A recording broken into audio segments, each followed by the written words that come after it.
the other thing about marriage, this is really worth knowing too, is that I learned this in part from reading Jung. It's like, what do you do when you get married?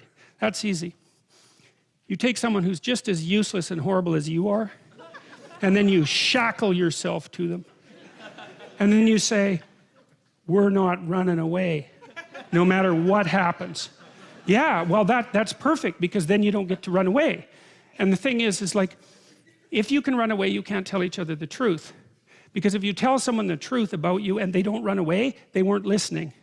And so if you don't have someone around that can't run away, then you can't tell them the truth. And so that's part of the purpose of the marriage. It's like, okay, I'll bet on you, you bet on me. It's a losing bet, we both know that. But given our current circumstances, we're unlikely to find anyone better. That's for sure. You know,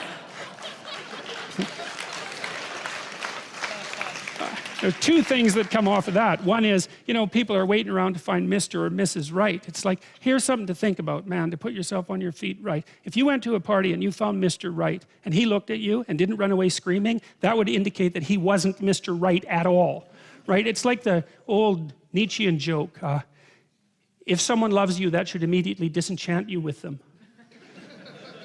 Right, or it's the Woody Allen joke, I'd never belong to a club that would take me as a member.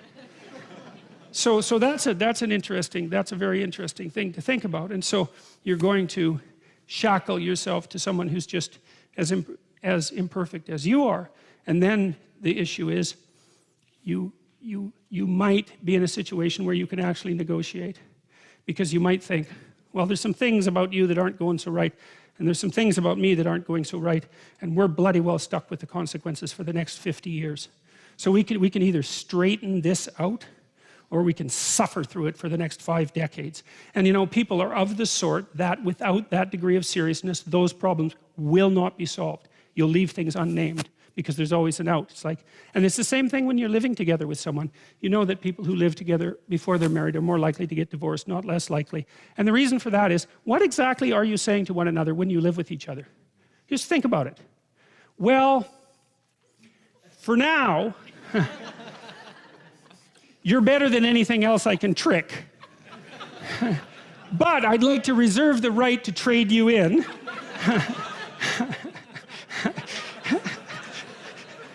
Conveniently, if someone better happens to stumble into me.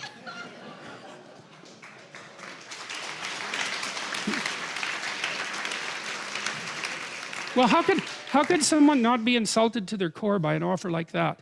Now, they're willing to play along with it because they're going to do the same thing with you. Now, well, that's exactly it. It's like, yeah, I know you're not going to commit to me, so that means you don't value me or our relationship above everything else. But as long as I get to escape if I need to, then I'm willing to put up with that. It's like, that's a hell of a thing. I mean, you might think, how stupid is it to shackle yourself to someone? It's like, it's stupid, man. There's no doubt about that. But compared to the alternatives, it's pretty damn good. Because without that shackling, there are things you will never, ever learn, because you'll avoid them. You can always leave. And if you can leave, then you don't have to tell each other the truth. It's as simple as that, because you can just leave. And then you don't have anyone you can tell the truth to.